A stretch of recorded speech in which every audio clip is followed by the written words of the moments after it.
शबरी माता की कहानी कथा। यह बात भगवान राम के जन्म से पहले की है, जब एक भील आदिवासी कबीले की मुखिया अज के घर बेटी पैदा हुई थी। उसका एक नाम श्रमणा और दूसरा नाम शबरी रखा गया। शबरी की माँ इंदुमती उसे खूब प्यार करती थी। बचपन से ही शबरी पशु पक्षियों की भाषा समझकर उनसे बातें करती थी और शबरी की माँ उसे देखती थी तो कुछ समझ नहीं पाती थी। कुछ समय बाद एक पंडित ने शबरी के परिवार को बताया कि वो आगे चलकर सन्यासी बन सकती है। इस बात का पता चलते ही शबरी के पिता ने उसका रिश्ता तय कर दिया। जैसे ही शादी का दिन नज़दीक आया तो शबरी के घर वालों ने खूब सारी बकरियां और अन्य जानवर घर के पास लाकर बांध दिए। एक दिन शबरी की माँ जब उसके बाल बना रही थी तो उसने माँ से पूछा, इतने सारे जानवर हमारे घर क्यों लाए गए हैं? तब माँ ने जवाब दिया, बेटी तुम्हारा विवाह होने वाला है, इसलिए हम लोगों ने इनका इंतज़ाम बलि देने के लिए किया है। तुम्हारी शादी के दिन ही बलि प्रथा होगी और फिर इनसे स्वादिष्ट भोजन बनाकर सबको परोसा जाएगा। यह सब सुनकर शबरी बहुत दुखी हो गई। कुछ देर तक शबरी ने उन जानवरों को आज़ाद करने के बारे में सोचा। सोचते सोचते शबरी के मन में आया कि अगर ये जानवर यहाँ नहीं होंगे तो इनकी बलि रुक सकती है। ऐसा नहीं हुआ तो मेरे घर से कहीं चले जाने पर ही यह बलि रुकेगी। जब मैं ही नहीं रहूँगी तब ना विवाह होगा ना ही बलि प्रथा। इससे मासूम जानवर भी बच जाएंगे। इसी सोच के साथ जानवरों को रखी गई जगह पर शबरी पहुंची। उसने सोचा कि उन्हें खोल देती हूँ, लेकिन वो ऐसा नहीं कर पाई। उसके बाद शबरी जंगल की तरफ भागने लगी। भागते भागते शबरी ऋषिमुख पर्वत पहुँच गई। वहाँ करीब 10,000 ऋषि रहा करते थे। शबरी को लगा कि वो भी इसी जंगल में किसी तरह ऋषि मुनियों की सेवा करके अपना जीवन जी लेगी। वो चुपचाप उसी जंगल में एक हिस्से में किसी तरह से रहने लगी। शबरी रोजाना ऋषि मुनियों की झोपड़ी के आगे झाड़ू लगाती और हवन के लिए लकड़ियां भी लाकर रख देती। ऋषि मुनियों को समझ नहीं आ रहा था कि जंगल में उनके काम अपने आप कैसे हो रहे हैं। एक दिन शबरी को किसी ऋषि ने देख लिया। उसे देखते ही उनका परिचय पूछा। जैसे ही शबरी ने बताया कि वो भील आदिवासी परिवार से संबंध रखती है तो उसे ऋषियों ने खूब डांट लगाई। शबरी को इस बात का बिल्कुल भी पता नहीं था कि उसकी जाति छोटी है और उसे ऋषियों द्वारा जाति की वजह से अपमान सहन करना पड़ेगा। इतना सब होने के बाद भी शबरी हर ऋषि मुनि के दरवाजे पहुंचती और उनके आंगन में झाड़ू लगाकर उनसे गुरु दीक्षा देने के लिए कहती। हर कोई शबरी को उनकी जाति की वजह से अपने आश्रम से भगा देता था। ऐसा होते होते काफ़ी समय बीत गया। उसके बाद शबरी मतंग ऋषि की कुटिया में पहुंची। वहां पहुंचकर मतंग ऋषि को शबरी ने बताया कि वो उनसे गुरु दीक्षा लेना चाहती है। उन्होंने खुशी खुशी उसे अपने गुरुकुल में रहने दिया और भगवान से जुड़ा ज्ञान देते रहे।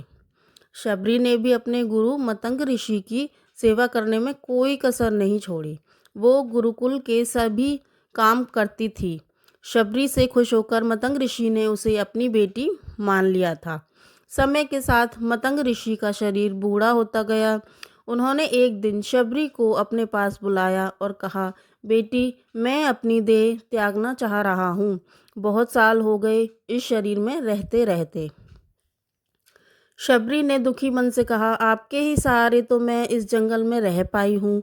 आप ही चले जाएंगे तो मैं जीकर करूँगी क्या?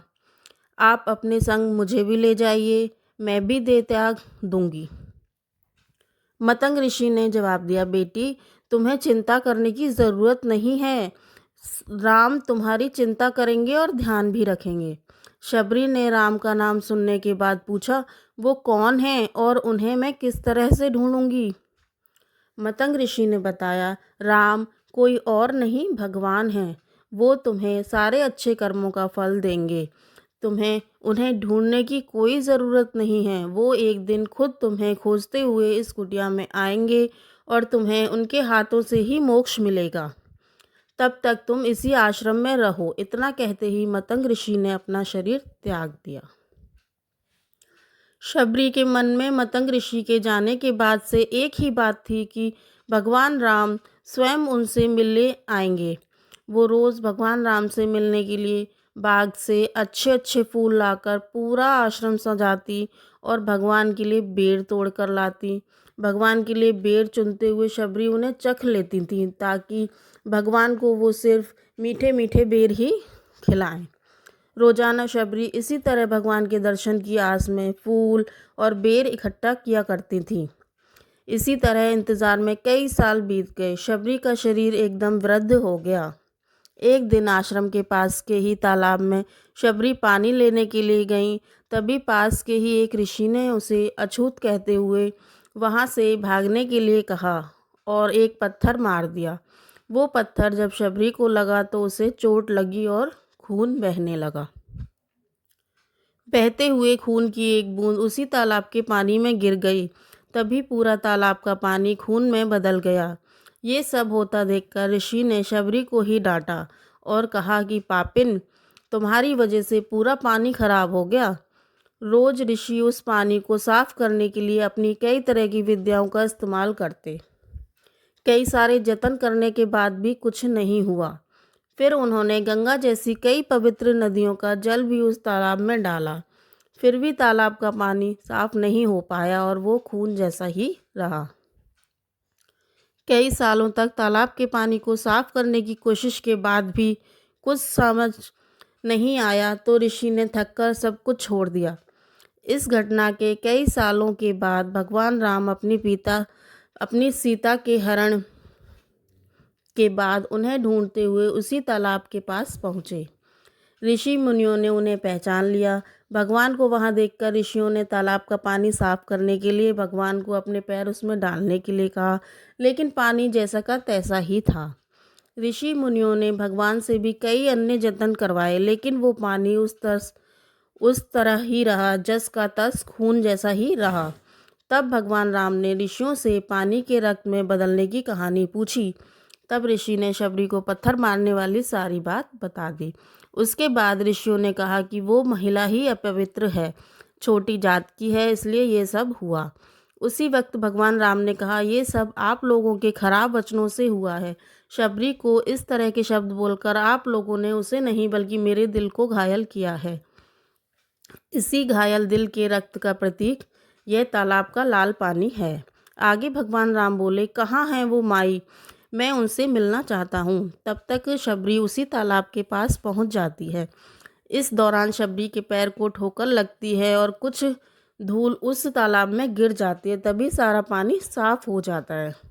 भगवान सबसे कहते हैं कि देखिए, आप लोगों ने क्या कुछ नहीं किया, लेकिन पानी साफ नहीं हो पाया। अभी सिर्फ इनके पैर की धूल तालाब में गई और पानी साफ हो गया। भगवान राम को शबरी पहचान चुकी थी। उन्हें प्रणाम करके शबरी ने कहा, भगवान आप मेरे साथ कुटिया में चलिए। भगवान भी खुशी खुशी शबरी के साथ चल पड़े। फूलों से शबरी ने भगवान राम का स्वागत किया। वो सीधे बेर तोड़ने के लिए बाग गईं और चक चक कर उनके लिए बेर लेकर आईं। उन्होंने बड़े ही प्यार से भगवान राम और उनके भाई लक्ष्मण को बेर दिए। भगवान राम ने भी उतने ही प्यार से उन बेरों को खाना शुरू कर दिया। तभी बेर देखकर मुंह बनाते हुए लक्ष्मण ने कहा, भैया ये बेर झूठे हैं, इन्हें आप कैसे खा सकते हैं? भगवान ने जवाब दिया, लक्ष्मण ये झूठे नहीं बल्कि बहुत मीठे हैं। शबरी माई हम सब के लिए ये बहुत प्यार से तोड़कर लाई हैं। इतना कहकर भगवान राम प्यार से उन बेरों को खाने लगे।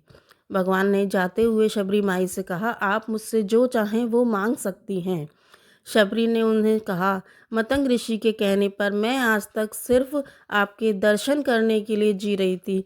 अब आप मुझे मोक्ष प्रदान कीजिए, मैं अपना शरीर आपके सामने ही त्याग दूंगी। उसी वक्त शबरी ने अपना शरीर त्याग दिया। भगवान राम ने अपने हाथों से उनका अंतिम संस्कार किया और सीता माँ की खोज में आगे बढ़ गए। इसी तरह से ऋषि मतंग की बात सच साबित हुई और शबरी को भगवान राम के दर्शन भी हुए। तभी से भगवान राम को शबरी के राम भी कहा जाने लगा। इस कथा को अंत तक सुनने के लिए धन्यवाद। कृपया चैनल को सब्सक्राइब करें ताकि हम सनातन संस्कृति के संरक्षण में अपना योगदान पूरी मेहनत के साथ देते रहें। धन्यवाद।